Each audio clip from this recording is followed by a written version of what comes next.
I say from TDP.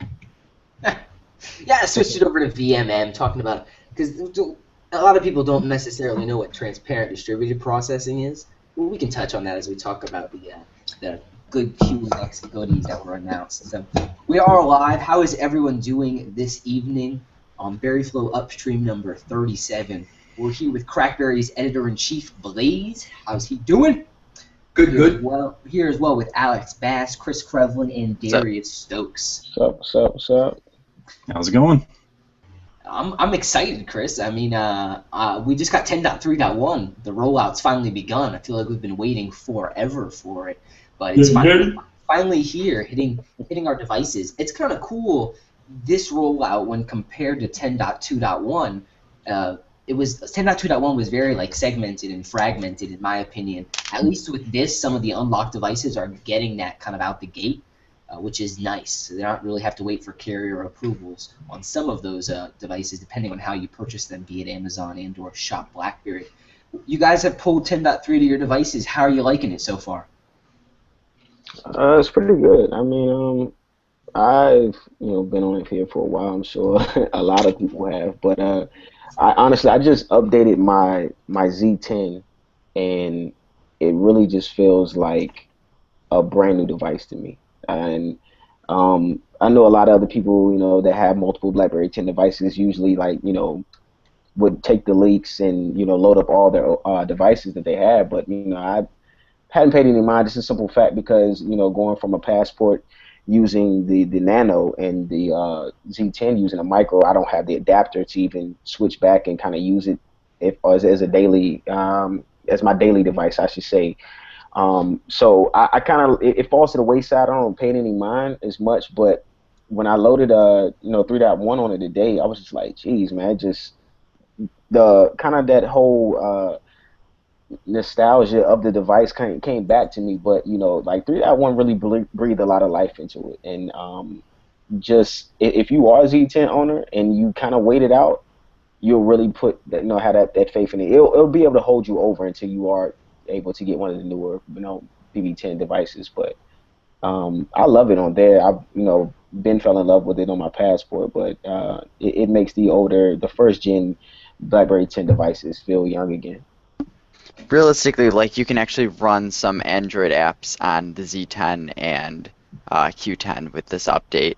There were a lot of problems where, my mom, for instance, she has a Z10 and she was trying to run some Android apps like Weight Watchers and various things, and it was just so slow. It didn't work, and it was really tough for people who wanted apps like my mom, who I sold on BlackBerry, but she's an app person. So now with 10.3.1, it loads up a lot quicker. She can actually use some Android apps, and obviously with the new Snap, which we'll talk about later, definitely working quite well. Everything's smooth and it's nice. I would agree. What kind of device? You said a Z10? So Yep, she's on a Z10. My stepdad is on a Q10. There's definitely new life coming to these devices. I mean, I was out yesterday doing some photo shoots of different devices, and I was actually pulling out the Passport camera on 10.3.1 and then the Z10 camera, and literally the Z10 camera was faster to focus and take the picture than it was on the Passport. And that's probably just, BlackBerry's never messed with that many megapixels before, so they probably have a lot going on in terms of that camera that's new to them. But definitely the new OS is really awesome. Everything seems to be running very fluidly. Chris, what about you? How is your experience with it?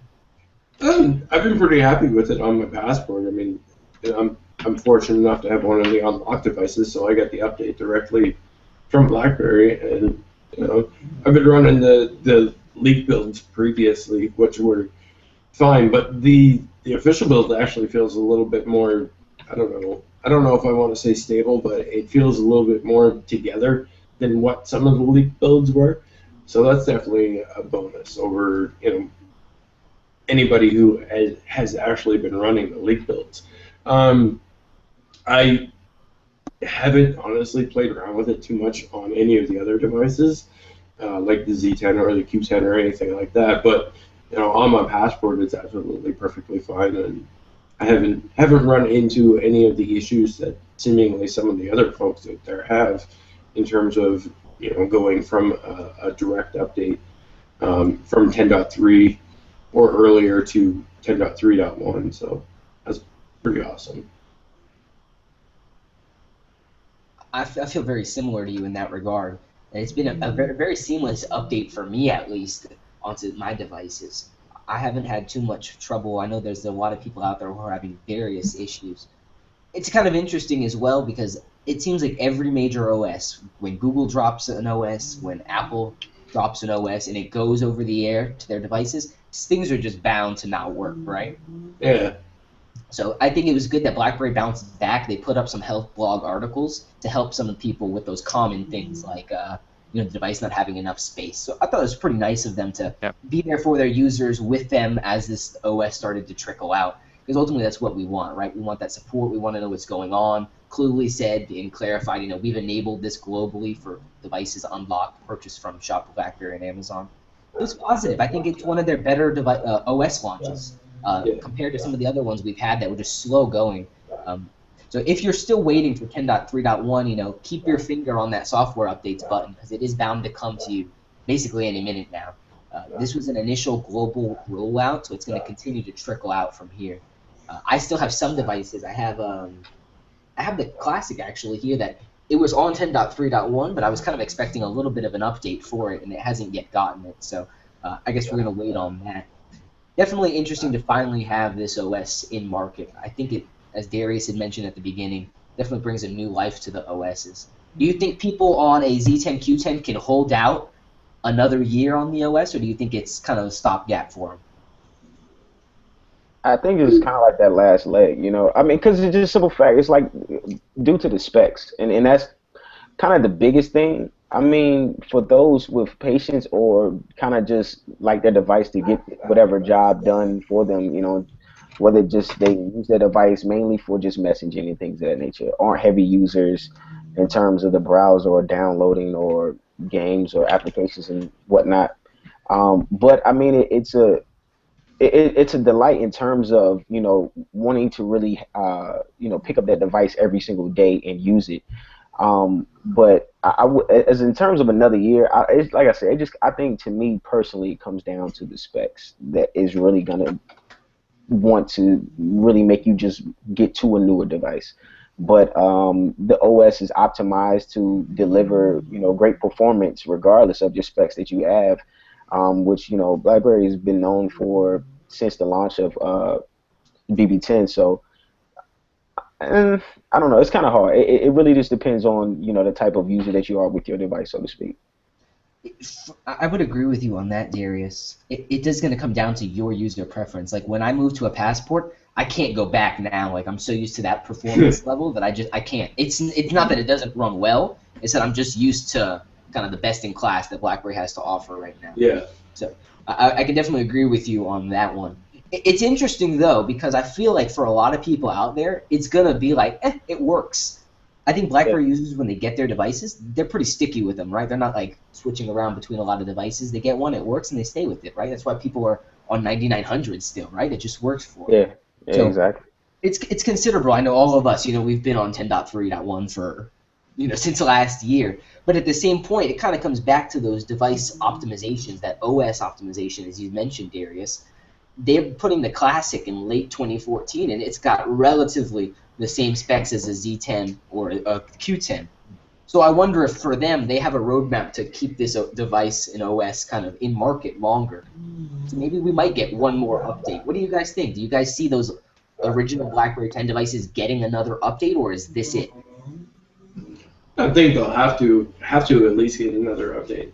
I mean, and when it comes down to like the Z10 and the Z3, those are kind of questionable. I'm honestly not entirely too sure how those devices will handle it.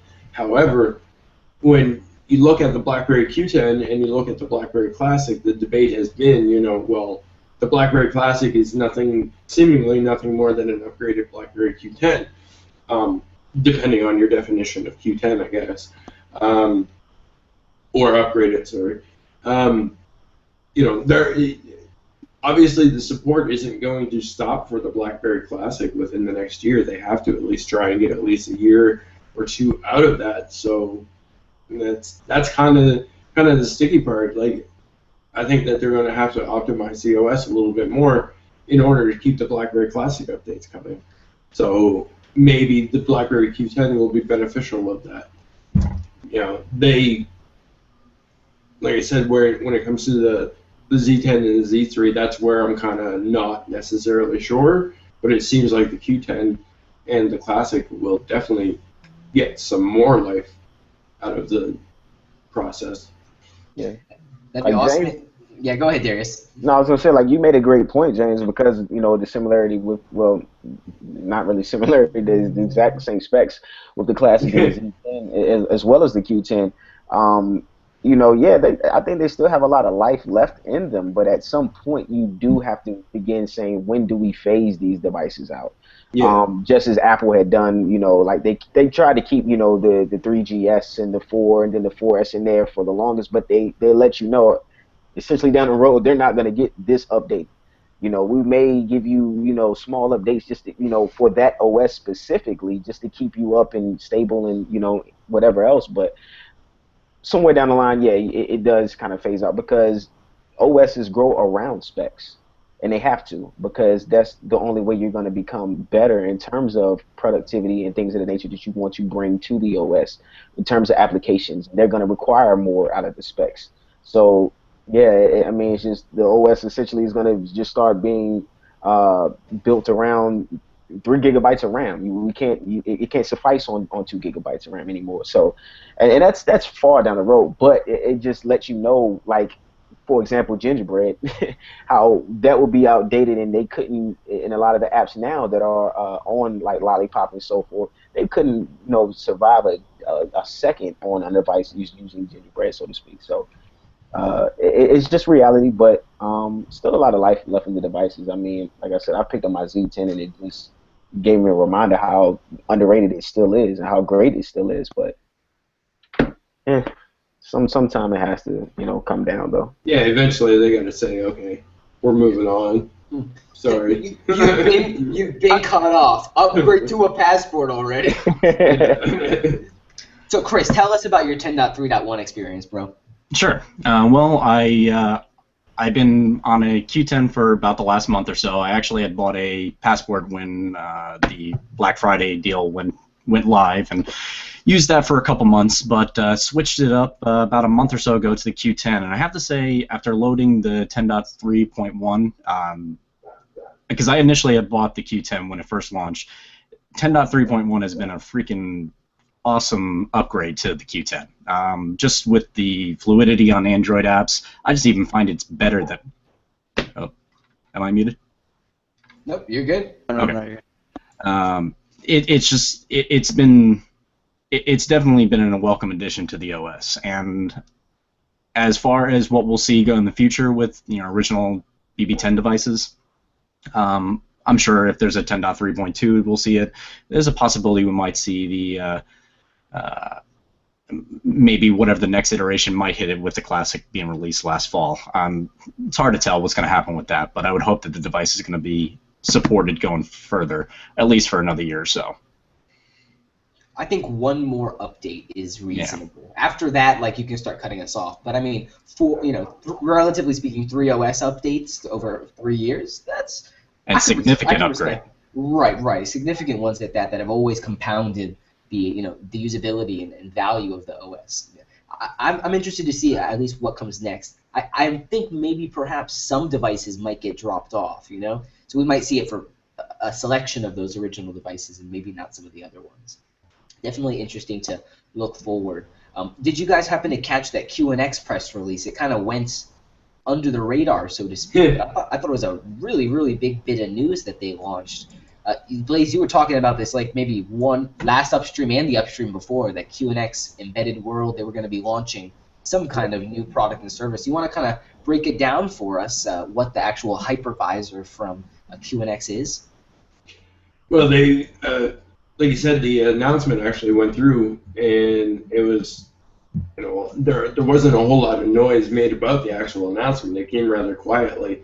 So they announced the hypervisor, which allows critical and non-critical apps to run on a single consolidated system. So most people are probably wondering what the hell that actually means. So basically, they can run different applications on on whatever device it is that they're wishing to run it on, but you can maintain two systems. So say just as an example, say you wanted to have Windows and you wanted to have Android running, you could place all of your critical applications on Windows, but you could place all of the non-critical applications directly on Android, whatever, so that, if a situation arises that, those critical systems need to be kept running, so they're perfectly fine on running on Windows, but non-critical ones will be running on Android, and they can disable themselves or shut themselves off, whatever the case may be, because they're considered non-critical applications at that point in time. You don't need them to, maintain any sort of safety or anything like that. The example that QNX used would be including Linux and Android, because those are pretty much the main operating systems that are used in some of the embedded solutions that they have available. But just as an example, you could use Windows, you could use Android. The other example would be that you could use BlackBerry 10 as well. Who knows? Just saying. I mean, There's this neutrino thing. I don't know if you've heard of it before. Yeah, I mean, it kind of happens to be in your devices, on your BlackBerry 10 devices. I mean, but initially they specifically stated that the market would include automotive, medical, industrial, rail, and transport. They didn't, they didn't specifically say, hey, this is something that's going to be coming to your BlackBerry 10 smartphone or anything like that.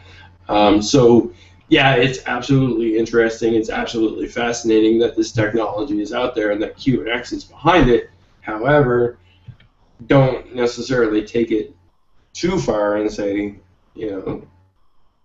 well, why isn't it in my BlackBerry 10 smartphone right now? Because they're probably still a little bit ways off from that. Yeah, your phone is not going to dual boot next month, guys. Hold on. Yeah, unfortunately. Well, hey, maybe they'll announce something next month. But it'd be interesting because we've heard talks of John Chen basically saying we're trying to really break down the walls between work life, right? We get balance, we have BES for that connection. The BB10 balance profile allows you to switch back and forth, but people are still carrying multiple phones. That problem still exists. So maybe they're looking to attack it a different way. I believe if I can, I'll have to look up some documentation on it, but I do believe that BlackBerry 10 has a hypervisor, right? It's built in at the application level as the Android runtime right now on BB10. Yeah, it's just not. I'm pretty sure that's the case as well. It's just not as super advanced as what they announced in terms of like the hypervisor rate on QNX, because even PlayStation used to implement the hypervisor into their stuff as well, so that you could run separate operating systems. So if something crashed in between, it wouldn't take out anything critical. It would just basically take out that one specific application. So there's lots of ways that a hypervisor could be implemented. Even another good example would be like essentially running parallels on your computer, for example, on your Mac.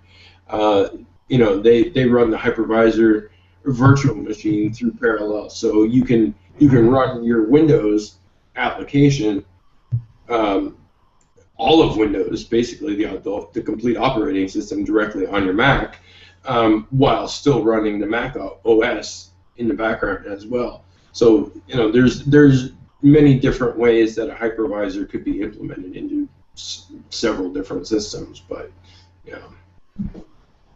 definitely interesting to see how they might expand that going forward. I mean, as you'd mentioned, kind of being able to separate those applications from critical and non-critical, so you could have a full Linux Tesla-like front end for your UI and your media and all of that, but the actual car itself is going to, would be running QNX on the secure safety side of things.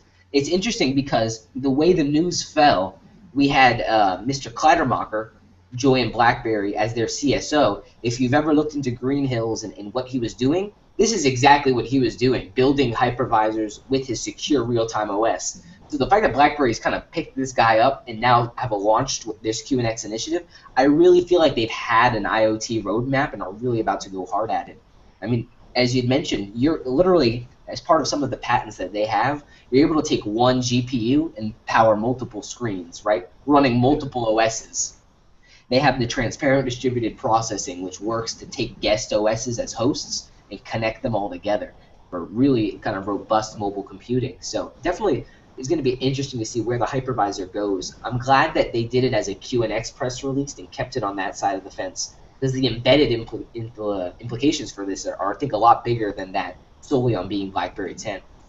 It's kind of funny as well the way that they did it, because again, like you said, the press release sort of fell, to the wayside, and it never really got that much attention.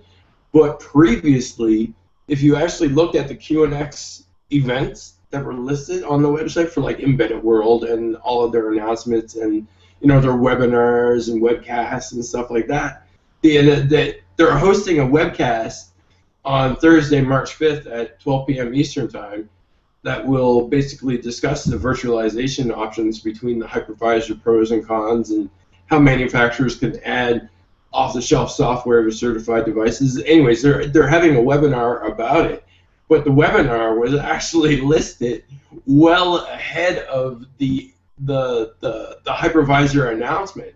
Mm-hmm. So if you were paying attention and actually looking at it and you knew what you were looking for, chances are you probably would have picked up on the hypervisor announcement well ahead of time.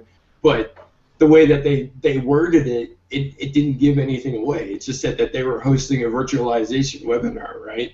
And, that could be anything when it comes to QNX, because virtualization is pretty much a part of the operating system. So they actually gave away the details ahead of time, but nobody actually knew it. Amazing how headlines really drive that knowledge base, right? Yeah, I mean, it brought a whole new aspect as to why that webinar even existed. So what about the rest of you? Are you guys interested in this QNX announcement? Okay, assuming we get something consumer as an output, do you want to dual boot a BB10 phone and an Android phone? Does that not neuter kind of the whole point? Like, what do you guys feel about it? If they were to somehow use that hypervisor and utilize it to its fullest effect on BlackBerry 10, what are your guys' opinions on it? I mean, it wouldn't be a surprise, in simple fact, because we already have had so much of Android implemented in BlackBerry 10. But I think to kind of have the best of both worlds, because you'll have the full usage of BlackBerry 10, which you already have, but you won't have a limited usage in terms of using an Android OS. You can use either or. But in a lot of aspects, I also look at it in one thing I like that BlackBerry has done so much, and they've acknowledged in the past, specifically Chin, because I think at BlackBerry they look at a lot of things. They don't look at being number one or being the best company in terms of the mobile space is in how many consumers use your product. It's how well your product is. And like a lot of consumers of the Apple platform or Android in itself will just say, oh, we're the best because so many people use it. But that's not necessarily the case, is because BlackBerry acknowledges and admires a lot of different things that Apple does. Like, and I do as well. I love the simple fact that Apple products just work. And who doesn't like products that just work? But it is simple, that there's other things that Android does as well that Apple doesn't, because I look at iOS and I feel like it's a very limited, platform. But then on the other side, Android is completely customizable, which I love that fact as well. BlackBerry sees those things, they value it, and they say, how can we take them, implement it within, our OS or within our product, and make it better, but make it something that everyone could love to use, and not just want to necessarily take full credit for. And that's what I'm really anxious to see. And so with the hypervisor, it's kind of that first glimpse, that peek into what they're really trying to do. But as you had mentioned earlier, it's going under the radar and really won't be seen until like a while from now.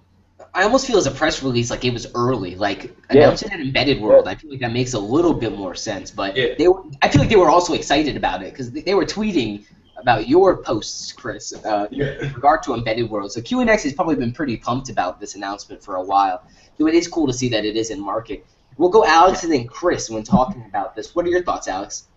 Yeah, I mean, if you need like a full, ground up boot of Android in order to get like Google Play services in there, because Google Play services are embedded from the ground up kind of it connects with all of your accounts and just everything. So if that's what they would need to do in order to get Google Play services, for instance, then I think okay, that would be fine to have say phones and things be able to dual boot. But realistically, looking at who this would even appeal to, for instance, my buddy, he has an Android device and he is able to dual boot up into like Linux, and it's kind of like really pointless, but he likes that stuff, so he's really excited about it.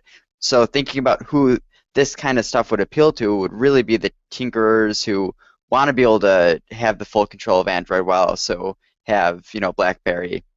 So maybe while they're at work, they'll be in the BlackBerry section, whereas while they're at home, they'll be in the Android section. And realistically, that would actually be kind of a cool thing if you can actually set your phone so at this time of the day it turns off and it turns back on in the separate things, so you could switch between BlackBerry and Android. I think that would actually be really cool because the people who right now work and have an Android device or an iPhone, if they can actually have a BlackBerry device at work and when they come home it's an Android device, that's also kind of like a cool thought that I haven't thought about. It sounds like something Chen might be interested in, Alex. So, Chris, wrap it up for us here. What are your thoughts on the QNX hypervisor? In regards to it, being part of BB10 and seeing it incorporated more on the mobile side, I agree with Alex. This is definitely going to be something more for the tinkerers, unless it does go to that point that Alex just wrapped up with, being able to utilize separate work-life balance. I think that would be interesting. But I see this more a use on other devices or other not platforms, but I don't see it on mobile phones as being the driving force for this. I think somewhere where I would see this be more useful on like a tablet, I could see this being more useful on, even if it's, I'm trying to think what else could be powered. I mean, for QNX and cars, maybe this would be a way to incorporate front ends of Android, Android in the car, or in having QNX be underneath it. I think this, I don't know. There's a lot of implications for it. I mean, you're right in that regard that if they were to bring this to BB10, they could do a lot with it if they did a separate profile. Here's my qualm, and if you're listening now, please heed my warning. Do not, do not. And it scares me because this might be a reality. So do not, and I repeat, do not, that's the fourth time, dual boot us into an Amazon phone. Do not do that. Because look at the partnership right now with Amazon, right? Right. Do you see that as a lasting and growing partnership or relationship? I kind of do. But I don't want what they're doing with Android, I'd rather something else, something better. As you mentioned, I want Google Play services at the end of the day. We love Amazon, and there's so much that Amazon could do for BlackBerry. I'm thinking in different ways than, the Amazon phone, flunked, and you could even see the headlines right now. If that was the case, BlackBerry underdog tying up with the downfall Amazon phone, like, it'd just be terrible if they did go that route. I can see featured images of Blackberries on fire. It's awful. I don't want to see this. I don't want that to happen. Yeah, fire Blackberry. That was initially my thought, though, when the Amazon promotion was announced, and like when we were thinking about, okay, well, the partnership seems really benign at this point. They tossed the Amazon App Store on there, and that's it. So what more could they actually do?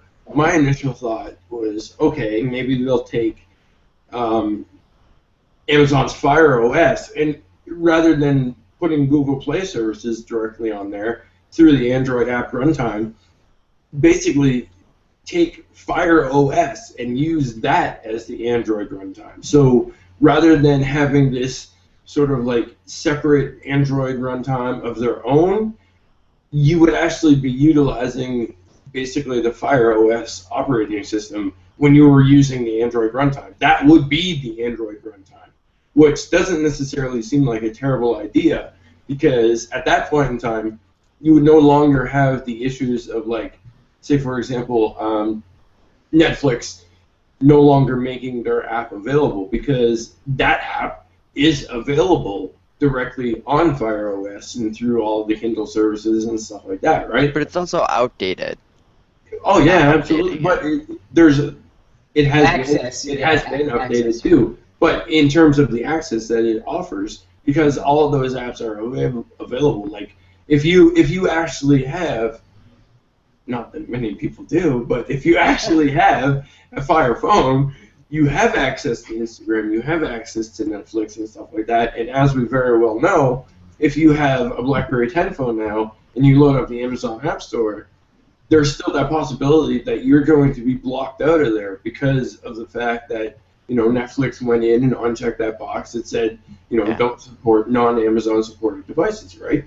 So you can't search out those apps and they don't show up. However, if the core Android runtime was actually the Amazon Fire OS, that would remove the problematic symptom of those apps not being available, because it would be recognized as the Fire OS, and essentially all those apps would be available, right? Now that was just my own personal thinking. I have no basis for that. It just seems like if they were going to do a Amazon partnership in any sort of way, rather than just loading the Amazon App Store, that would be one specific way to do it that would actually be beneficial all the way around. And it's no longer something that's superficial, right?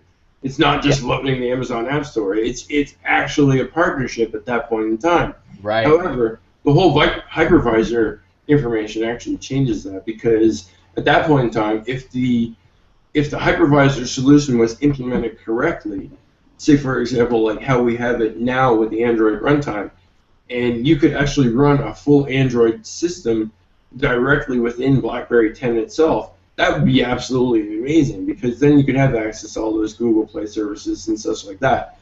Like, I don't want to. Realistically, I loved Alex's idea of, you know, coming home and, you know. I don't want it either, dude. I agree. It's an idea, like, but I don't want it. Yeah, exactly. It's a great idea, but all of these things have to be implemented correctly. If they're not implemented correctly, and that it comes out as such like a half-hour solution, then you're back to square one, right? So if they were to actually go ahead and do it properly, then I could see it being beneficial. But otherwise, you know, it's kind of like one of those things that, you know, there has to be a good reason for it. It has to be done appropriately, and it has to actually work. Because what we have now with the Android solution, it's as much as I appreciate the ability to go ahead and load those Android apps, there's still that jankiness that just doesn't work. You know, not all apps work.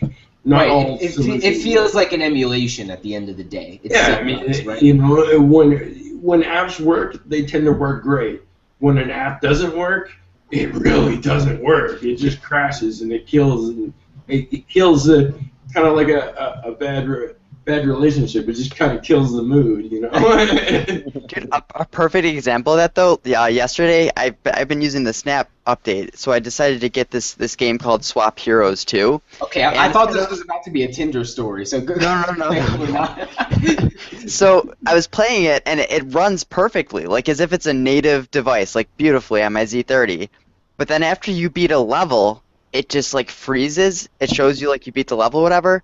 And I found out what you need to do is like you have to do a back swipe, and then you have to keep tapping the screen, and after like, you know, between a minute and 3 minutes, it randomly moves forward. But it's like the game runs absolutely perfectly until you beat a level, then it acts like crap, and then it just recovers itself. And I wonder if maybe like an ad normally pops up using the Google Play services then, but maybe it didn't pop up because it's black. Like, I don't really know what's going on there.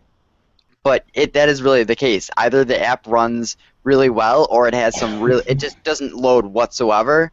Yeah. really, like, the biggest thing with the Amazon App Store, I can't really find myself using it, is because the apps that I really want, as much as I know a lot of people do hate Google and they don't want to use their services, my business and my stepdad's business, we are entirely reliant on Google. We use Google Apps for work. So we use Google Drive for all of our documents. I use Google Analytics on a daily basis. Right now I'm using a third-party app through the Amazon store, but I'd rather have Google Analytics through Google. And all of these Google apps I rely on so much that I really think the only way to do it properly is to get the actual Play services on the phone. Like the Amazon App Store is just not going to ever work. They don't have those apps in the store. It's definitely an interesting and kind of a growing conversation, because obviously they're trying to propel their Fire OS, right, and their Fire phone to get it into that mainstream so they can get those apps. It's the same kind of hurdle BlackBerry 10 faced and ultimately turned away from. You know, they're like, we're not even going to climb that mountain.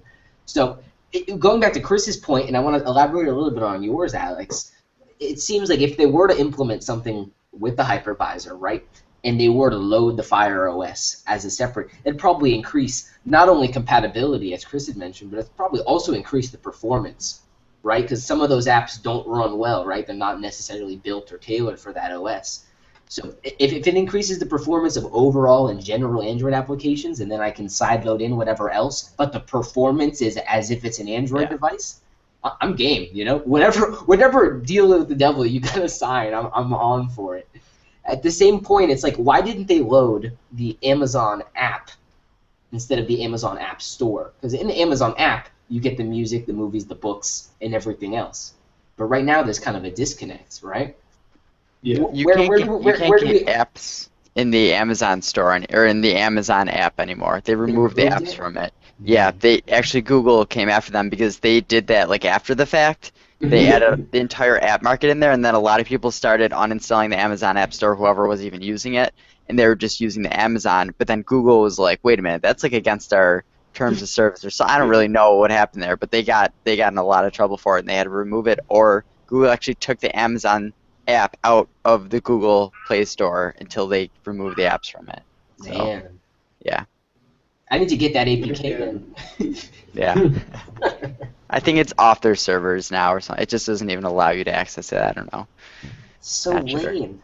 Why not? Why is the app not integrated? Like, we were supposed to have a replacement in BlackBerry World for music and videos, right? Yeah. Yeah, well, that's the other point. Like, why it once again goes back to why isn't the Amazon App Store better integrated? And realistically, the Fire OS solution would solve that as well. Because right now you can't get you can get Amazon Prime Music, but that still kind of doesn't necessarily work the way that it should. But you can't get Amazon Prime videos unless you actually, jump through a few hoops as well. All of that stuff should be integrated. If this solution with Amazon is really a solution, then all of that stuff should start to be integrated a whole lot better than just loading the Amazon App Store on there. I want to be able to open up Amazon website, purchase videos, and directly be able to access them on my device, so on and so forth. They need the Snap Creator to do the exact same thing, but just for the Amazon App Store. Like, literally, that's what they need to do. Whoa! Now that's a crazy idea. It's probably the API is probably wide open, just no one wants to touch it. Exactly. No, it's really amusing. I mean, I'm interested in the hypervisor. I think there's a lot more toward the IoT segment of where that is actually going to be useful. But we can dream all we want about the things they could do with it. Chris's idea and Alex's idea are both pretty good. It's just I'm at a point right now with the way their strategy seems to be going, where they have the business stuff in BlackBerry World and some of the consumer-related stuff in Amazon, that they almost seem to be building a duality with their phone, at least from an ecosystem perspective. So for them to extend that into the actual OS and then in turn the hardware, they have some pretty interesting implications if they were to extend that hypervisor update, through over to BB10. So let's move on a little bit from the hypervisor announcement with the VMM, and let's talk about T-Mobile and BlackBerry getting back together. I want to hear what Krevling, what your thoughts are on this, because I know you've been bouncing around carriers, bouncing around different devices, trying to get that perfect experience. How do you feel about T-Mobile right now, and how do you feel their relationship with BlackBerry is? I think it's definitely going to be positive with if we go back to having BlackBerries available on T-Mobile. I think that would be a great move because, I mean, the press release, I think, just was released this past week that they're now the #3 carrier in the U.S., if I remember correctly, that they passed Sprint. But just the model that they use in regards to getting subscribers on board, I think it would definitely, if it's done right, and that's also not to say that their CEO doesn't tend to put his foot in his mouth quite often, that it might that there could be. I'm trying to think of the best way to kind of word that. If the partnership is done well, then I'm all for it. That's basically how it is. If we don't see ads thrown up to take people from BlackBerry to go to iPhones again or anything like that, I think it'll be a good move. Let's end of day. If we see more BlackBerries in stores, I'm all for it. Right. It seems like the end goal for both of them is to make money. So why can't they find a respectable and amiable way to do so? So I wholeheartely agree with you, Chris, number 2. I love how. Did you change that midstream? Because I just saw did. that. That's hilarious. That's hilarious. Darius, I know you feel some type of way about T-Mobile. So what are your thoughts? I don't really feel anything about T-Mobile. No, I actually kind of like their CEO, as Chris best put it. He can sometimes put his foot in his own mouth, but I mean, the more the merrier. It's just simply what it is at the end of the day. The more carriers BlackBerry is on, the more effect that they have on the consumer, the more effect that they have just in the U.S. market altogether. But I can't say anything about T-Mobile, simple fact, because look what the type of job that AT&T has done with the Passport and Classic. Finally launched, but it took forever. And no carriers really supported them. So like I said, you really can't say too much about them. But you like to hear a simple fact that yes, it's coming back because there are existing BlackBerry customers there. So for them to still have the option and the ability to be able to upgrade on their network that they use and they're paying for, it's a big deal. But I don't really have too much just to really say towards it. But I don't know. I just really think that T-Mobile is one of the more aggressive networks out there that are really like the ones to really push towards buying devices and upgrading, and they give you the best options upgrading to newer devices. So that's kind of a plus. So hopefully with the partnership, if it comes back to life, that they will start putting the focus towards the newer BlackBerry devices. Come get the Classic, come get the Passport, and whatever devices might be up, in the near future. It just seems like they both kind of have that un-carrier type mentality, right? Like BlackBerry's like un-smartphone maker. They're selling their devices online. It's taken how many months for a U.S. carrier to even get on board with one of them? So I feel like that there could be a synergy there, right? But it has to be done, as Chris had mentioned, in a way that is good. It has to be a good execution. They're both like underdogs, in the market. Like, why isn't there a relationship there? Because I mean, T-Mobile, as good as T-Mobile is, they're still not #1, so there's still that underdog mentality. That's why their CEO is so aggressive. He tries to bring attention to T-Mobile. So why not join up, and why not make some money together, and why not make it a beneficial agreement all around for everybody? So the whole thing just seems silly, and it just seems silly that it's taking this long to actually resolve it. And just sell the devices, be happy, make some money. I mean, once your panties are in a bunch, they're in a bunch. It takes a little bit of time, a little bit of gravity, but things settle out, right? You gotta unknot them knickers, right? I mean, I thought about just awesome things, just like, it's BlackBerry, but I loved how Chin was just like, when the whole thing went down and with T-Mobile and how they were like, pretty much, forget all the BlackBerry devices that are out there, upgrade to an iPhone. And Chin was like instantly like, hey, you know what? Our devices are no longer sold there. And it just cut the whole thing off. I really felt like that was a significant moment, not just for BlackBerry, but for corporate CEOs. They're not quick to do that because they think dollars first and not really like their product.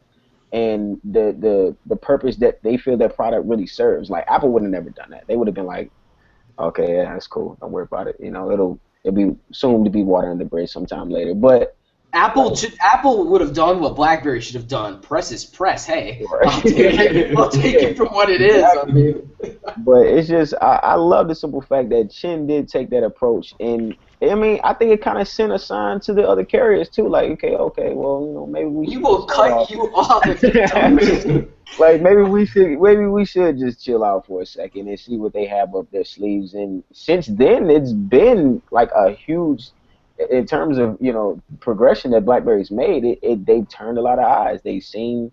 I'm sure T-Mobile has seen what BlackBerry is doing, and I'm sure that when the talk started, that they've probably approached BlackBerry first and said, "Hey, what can we do to try to make this thing work and begin selling devices of yours again?" So it just seems like the perfect model, right? Like people are buying these devices unlocked outright. They need a carrier to go to. They don't want to spend a lot of money. Bam, no, T-Mobile. T-Mobile, exactly. T-Mobile. And in the same coin, they're probably looking at the BlackBerry activation list that they had anywhere, and they're like, "Damn, why are we not getting in on this?" It's just like a natural thing. People want to get devices, and they want that easy access, as you've mentioned. So, while we're talking devices, this isn't on our topic list, but I think it's definitely worth talking about. Is the AT&T BlackBerry Passport? Chris, is one on its way to you? You think you're gonna get a hands-on so we can get some nice pictures on track? I love your galleries where it's just like phone porn. Like there's passports of every color, every size, every kind of edging. Yeah, I'm trying to get my hands on one. With AT&T corporate stores and AT&T authorized dealers, they have that sticky policy about whether or not they can actually sell a device off contract. Which, honestly, I don't even know why they bother putting the off-contract price on the website if you can't actually order it off-contract on the website. Like, what? Like, that's probably the most ridiculous thing. But yeah, I should have one here in the next little while, do a little unboxing for it, do a little gallery and comparison and whatever else that we can make happen with it. I'm really excited for it. Are you? You're excited about it? Yeah, I mean, I'm excited. Personally, I have no interest in the actual device itself, like the rounded corners and stuff like that. Doesn't interest me at all. However, the part that I am excited for is that those customers who do want it are actually able to purchase it and do so fairly easy. I mean, even if you don't like going into an AT&T store, no one does. Yeah, exactly. If you want to go pick one up, then you can do so. If you want to order one online, you can do so, and I think that's really good. I mean, they're finally offering it, and as a consumer, that's the way that it should be. If I want to buy something, if I want to give you money for something, then you should be able to go ahead and give it to me. I mean, I'll give you the money. You give me the product. That's what you're in the business for. It seems like one of those common sense things, but BlackBerry has really had such a hard time even getting like on the shelf, so to speak. So it's nice that at least the stores I went to, and I went to quite a few of them here around the area, they've all got the AT&T Passport and Classic up working. The demos are phenomenal. I don't know if you guys have seen, but these demos on the devices are like, if someone spends 5 minutes going through any of those demos, like be it time shift, be it the hub, camera, blend, it's all there, very interactive videos. They make you use it and interact. Those demos are awesome. So any failure of those devices selling falls on AT&T. So they're exclusive, and it's their responsibility to get those devices out because it's awesome. It's really cool. There's a portion that says Explore Device, and you can tap it, and it's just like swipe up. Just leave the app demo, One of those things for a BlackBerry user that's like, oh, obviously, But for anyone else, like you're just in this contained experience, and you don't even realize that the OS this is all just one app, Really, really cool stuff. I went hands-on very briefly while it was hardwired at a carrier shelf. It's an interesting device. I'm with Chris where the corners are not, as special to me. The device felt a little bit lighter. I don't know if you guys have seen the BlackBerry Classic, but if you look at the device, the bottom chin, there's a little delineation here, and this bottom chin is actually not steel. It's a plastic. It's painted over, and that actually transitions over to the AT&T Passport, which is interesting. So it's a little bit lighter because the whole thing is not stainless steel. So it's a little bit lighter in the hand. They added in the wireless charging, so it's a little bit thicker as well, and the rounded corners make it slightly easier to use in the hand, right? Especially one-handed use, I found was a little bit easier on it. But otherwise, it's kind of the same thing you'd expect. The keyboard, just the way it's integrated into the device, is interesting. It looks more like a laptop keyboard than a cell phone keyboard. And it's so hard to kind of make that make sense to y'all, but it's just the way they built it, the way it's integrated is very interesting. It's kind of like a blend of the old and new Passport. There's a little bit of extra space at the bottom, which kind of helps in the hands. But I'm so used to what I have, like I can't get used to it. I don't like it. It's a nice device. I get what it does, but it feels like a sanitized experience, right? Like they washed it, they dusted it off, and then put it on the shelf. I like the original Bold. I felt like part of what the Passport was about was like, I'm not like every other phone, you know? Every other phone that was on that shelf at AT&T had rounded corners, and then there was the Passport, you know, like that one device that would have had the very clean delineation. So I'm interested in the Passport, but I'm with Chris where I'm not excited about the device. I'm more excited about its availability. I just don't like it because it's red, not red. If a red curve one came out, I'd have a conniption. But go ahead. They said it, like a lot of reviews I was reading about what people were saying about 10.3.1 and the Passport to AT&T and just everything, and like people for the most part were saying it's a great device, the AT&T one, but you know, if you want the more modern one, then get the old version. But the new one, it might be a little bit more comfortable in your hands, but it's like it just doesn't feel as modern, and I can completely agree with that for the most part. Oh, we just got a new entry onto the cast. Kev, how's it going? You're looking quite dapper. I feel highly underdressed now. Way to throw us off. The best dressed vidcaster this time of night. I think that's about it. 9 o'clock on a Sunday. Yeah. I had a date with the lady, so I had to stay fit. Oh, absolutely. You might as well just wear that all the time, right? The tie never comes off. I'm working on it, working on it. So Kev, you had an interesting story. You were talking about it in our group. Tell us about it. Tell us about your experience. We were just coming off of a conversation about the AT&T Passport, so you came in at the perfect timing. Wow, good deal. That's perfect. Basically, I tried going to my local store. I've been harassing them for the last few months pertaining to when they'll get the Passport, that kind of stuff. And unfortunately, they were not very conducive to getting solid answers.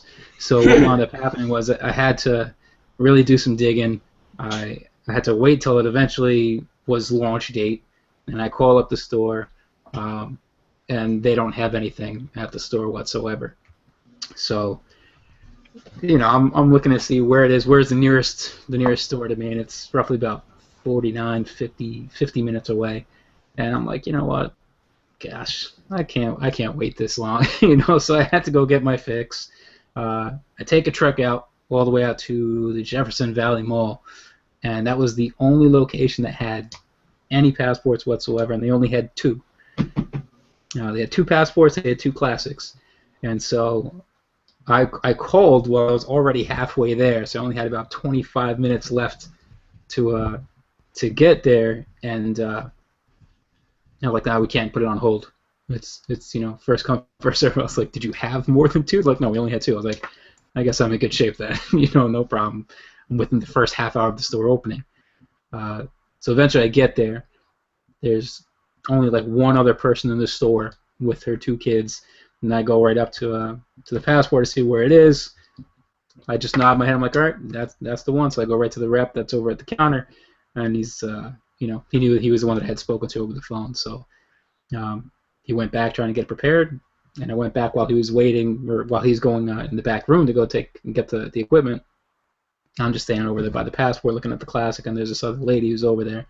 Very kind, very nice. She's there with her two kids, and it happened to be Heidi Davidson. who works with BlackBerry.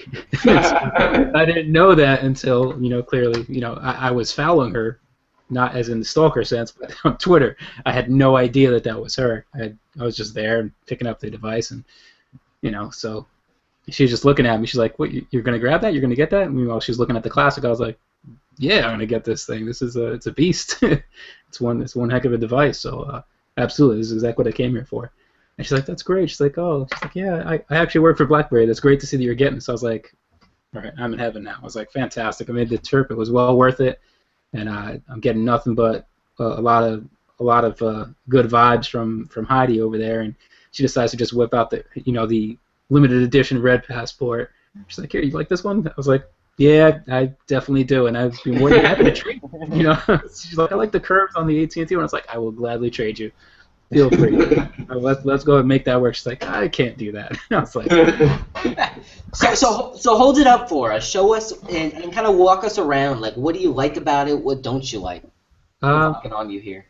It's growing on me. I can tell you that now. It's definitely growing on me.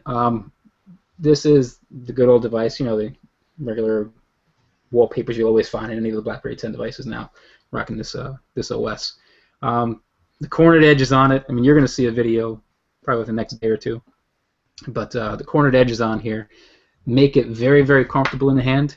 And if you've remembered anything I've said, whether it was in the group or maybe even in the previous upstreams, I was mentioning, I was like, I really like the square design. I think that one, the intended design was kind of lost with what AT&T was doing. At the same time, at least they're bringing something of a comfort aspect to their consumers, and that's what they were focusing on. They didn't want to have any type of a hindrance, any kind of objections from their consumers to purchase the device.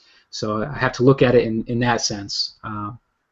So I'm definitely very pleased with it. I mean, it's a really, really great device. I remember when I was getting a chance to use yours when you went out to that NYC event. I was out with you in New York, James. Even with the cracked screen that you had, it was still a fantastic device. It's still cracked, really? Send it to me, I'll fix it. But it's still a very, very nice device. It's not as heavy as I thought it was going to be, or even as heavy as I remember. Right.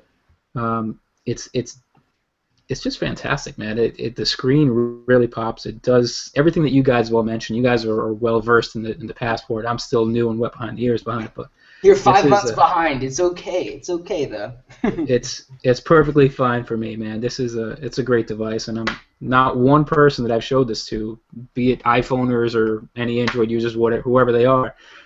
Not a lick has come out of their mouth about any negative remarks about this device. And it's just a fantastic piece of equipment. It really is. It gets the job done.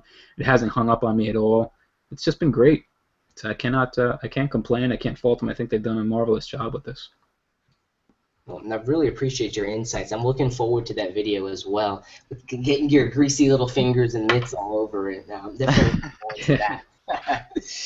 As I said, I really like the device. Would I buy it? Probably not. I like the clean lines, but we were kind of talking earlier about access and that it's just very accessible for people. With the big screen that you mentioned, it just kind of pops there on the shelf. You're like, what is that? Is that a television screen? I'm not even sure what I'm looking at, right? So it's great that the device is finally available for those users, albeit with a little bit of delay. At least it wasn't the same exact device, so there was less fanfare. They have that unique design, so it brings a little bit more into the conversation in regard to it. Let's move on. Let's talk about a BBM beta that launched out on iOS. Very interesting. The shop has some interesting stuff inside of it. Chris is probably the only one with access to an iPhone, so we're all such a diehard BlackBerry users. So there was 2 new additions. There was an option to subscribe for no advertisements, and as well custom BBM pins. How did that process go? Was it very much like an in-app purchase or just a testing? How are those features being rolled out within the BBM shop, Chris? Yeah, so I forget who it was, and I do certainly apologize for that, but somebody tweeted me this picture of the BBM shop, and it was showing 2 new additions. So I put my iPhone on the charger, and I thought it'd charge up a bit, enough for it to boot up, and I looked, and sure enough, when you open up the shop on the BBM iOS beta, just at the bottom the sticker listing. So you open up the shop and you get the normal sticker listing. Right below it, there was 2 new additions with the BlackBerry Spark on them, and it said no ad and custom pin. So I tapped on the no ad one first, and it gives you, of course, the option to basically subscribe to this feature that allows you to have no ads within the BBM experience. So that was cool. And then I went back to the other one because honestly the ads don't really bother me that much, so I wasn't necessarily interested in that one. But I went to the custom pin one, and then when you tap on that one, it tells you about it. It says, hey, you can now subscribe to this option to customize your pin. Do you wish to go ahead and claim your own customizable pin right now? But the only thing is that it seems as though that stuff sort of was probably put in there a little bit too early in advance, or BlackBerry's testing it internally, because when you tap on the subscribe button, it doesn't actually do anything. It just comes up with an error message, and it says, hey, you need to upgrade your BBM at this point. And if you actually tap on the OK button or whatever it is that pops up, it takes you directly to the iTunes store, and the iTunes store obviously has a different version than what is available through the beta. The beta version is different than it's essentially a higher release than what's available on iTunes. So there's no way to download this higher version that it says that you actually need.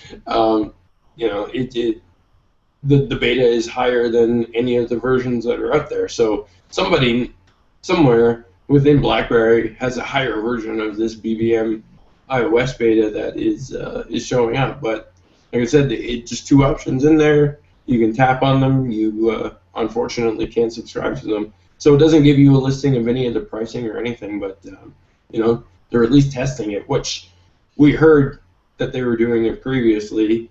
I forget where it was that they announced it. Maybe it was I can't remember. What was the last big event that we had that was that they announced stuff? Can't remember. That was CES, I believe. Yeah, that was at CES. So at CES they announced that it would actually be coming as part of their subscription models, but I guess we just have to wait for it to be fully rolled out to learn how much they want to go ahead and actually charge us for it. What do you guys think of the custom pins?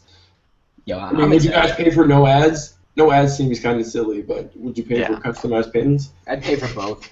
Just to support the platform. I mean, for me at least, like I was very, very excited that my Passport and Classic both have BF in the pin. I was like, yes! What kind of luck? But I've reached out with a couple other Passport owners, and they're like, yeah, mine has BF too. And I'm like, damn, so it's not unique or special, just happenstance. So I would definitely like maybe get like a custom pin. I've seen a couple people who've customized their pins, and they're pretty cool, like a little like pseudonym and then like 99 or 100, some of your favorite numbers. So it's definitely something easy to remember and more easily distributed. Like I could never ever tell anyone my pin like off the top of my head. Like I never memorized it. Oh no, me either. So if it's something custom, I mean that makes it a little bit more shareable. I think ultimately though the problem is getting more people on BBM, right? Yeah. So like where's this cross-platform video? Like that's what I'm waiting for. That's what I'm really waiting for. Once it has the full feature set, then I can really push it. Then things like no ads and then things like, the custom pins really adds another layer of value. Right now, as you mentioned a little bit earlier, Chris, it just feels a little early. What do some of you guys' thoughts? It's something I would definitely pay for. I mean, it's just, I'm glad that we're kind of seeing something like this because we have been wondering for so long, what were going to be the subscription features. And so clearly we can see that, custom pins will be one of them. Which kind of just opens your imagination a little bit more to, kind of figure out what is up next as well for BBM. Not just within subscription, but just features in general. Of course, we all know we want to see, more emphasis on channels. But, I mean, if you're going to pay for the messaging service, then, we want these premium features to be included within it. Custom pins is definitely something that I've always wanted, like since the very beginning of me being a BlackBerry user. So, I don't. I mean, it's why even try to remember when it's too easy to just type in my pin, hit space, and there it is. So, um, Yeah. I and it mean, would have been very dope when it was BBM Wednesday on Twitter back in the day too. So yeah. there are people who, for instance, they will pay the extra money to get a custom license plate, for instance, and like that's I know this isn't exactly the same thing, but that's a business model that the whatever New York State or whatever state you live in, they made that into a business model. I'm not really someone who cares much about custom pins because if I want to add someone on BBM, it's normally either through a text message, so I just do my pin anyway, or if I meet them in person, then I'll hold my phone up to them. It's like it's really not that difficult to add people right now. As James mentioned, it's more difficult to even get them on BBM before you can even add them. So in terms of a premium kind of feature, the ads aren't bugging me whatsoever yet. The only time when I'd actually want to pay to remove ads is if they're bugging me, but at the same time, they can't make ads bug you a lot, or people will just stop using BBM altogether. Yeah, and you can So you can long press on and just ads say with don't, feed yeah, and don't, just yeah.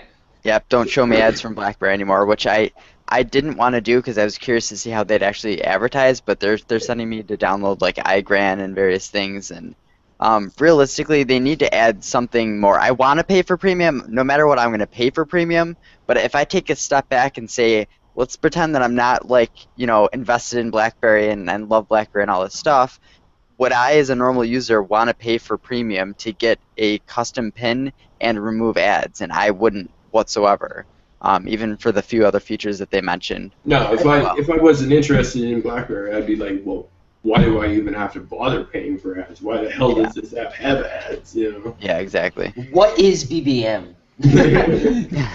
There's this channel thing. I can do voice calls. What the I hell is just don't understand. Come on, BVM channels, we have faith in you. I'm with Alex on the fence of, and we're gonna let Chris kind of dabble in on his opinion shortly. I'm on the opinion where I would pay for BBM Premium, but I wouldn't pay to individually unlock these extra features.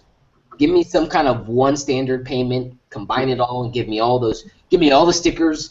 Give me whatever. I want it all bundled. Give me one payment. I don't wanna look at my bank statement one day and see like PayPal and then like BBM for all the $1 purchases I made in BBM. It's gonna stickers. Those are $1.99. It's awful, man. You look at it, you see like $10 just chilling there, like a meal. It's like, oh man. Chris, what are some of your thoughts on custom pins and removing ads from BBM? I agree with you. It does need to be a whole package for it to really, I would say, be a driving force for people to actually subscribe to it. Regarding the pins, I mean, I think it's definitely going to be a cool feature. I can see why it's being rolled out to. I know a lot of people have said before when some of these features tend to roll out to the other platforms before BB10 itself.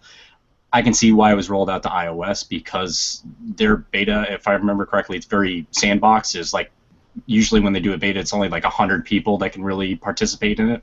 If I remember correctly, I could be wrong. Which is probably why you don't see Android APKs floating around for the beta on Android yet. But I do think it'll be interesting if, depending on what other features they build into it. And we heard some of them at CES, and it would be awesome if video ended up being a subscription service and it was affordable. Then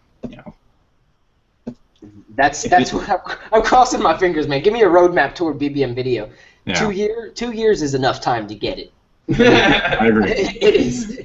Even if you gotta like get on the back of Zoom, do whatever you gotta do. I'll pay for it. Take my money, please, BlackBerry. And Darius, what about you? You had mentioned you would pay for the custom pin, right? Yeah, I would pay for the custom pin, but it's I feel like people when they pay for something, especially in the app, it has to be something that is gonna make you use it every single day.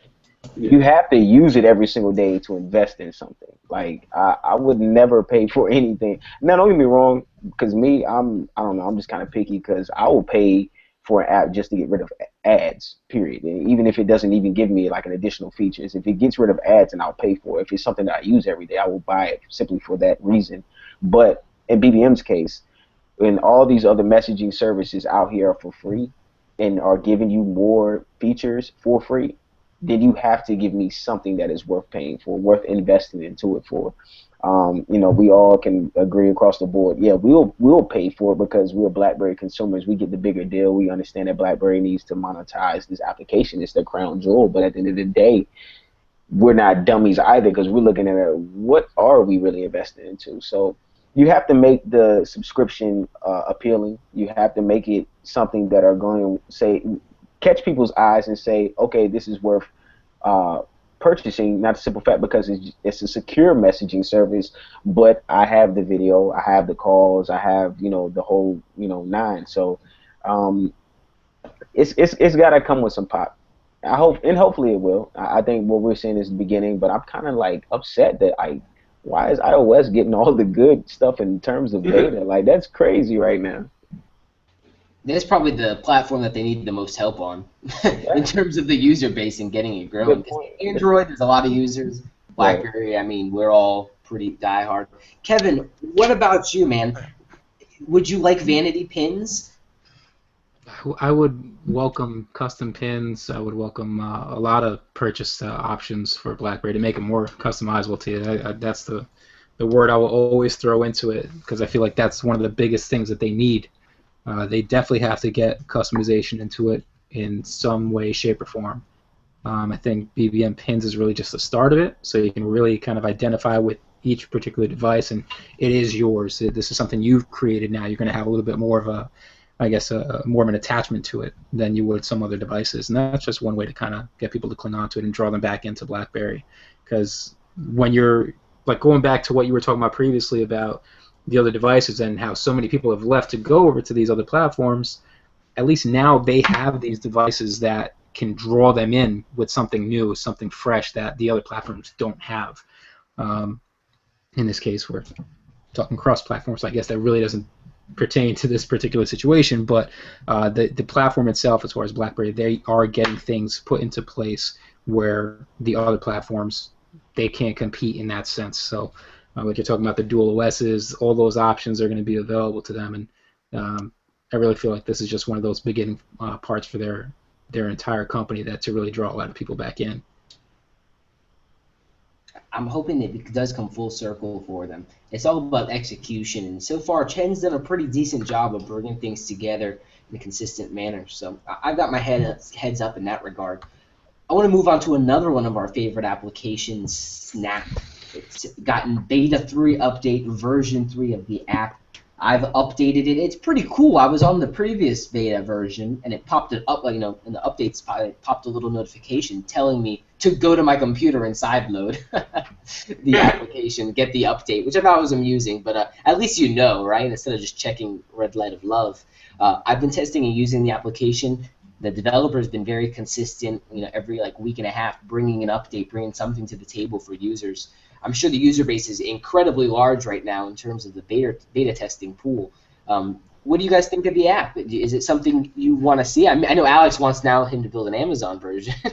Well, no, I don't. I'd rather just use Snap, honestly. There's no reason for him to even build. Imagine if he was able to build both into one app. Well, yeah, okay, there you go. Yeah, I mean, honestly, I genuinely think that this beta is getting more action than the Amazon App Store. I don't think it has more downloads on phones, absolutely not, because phones are coming preloaded with it.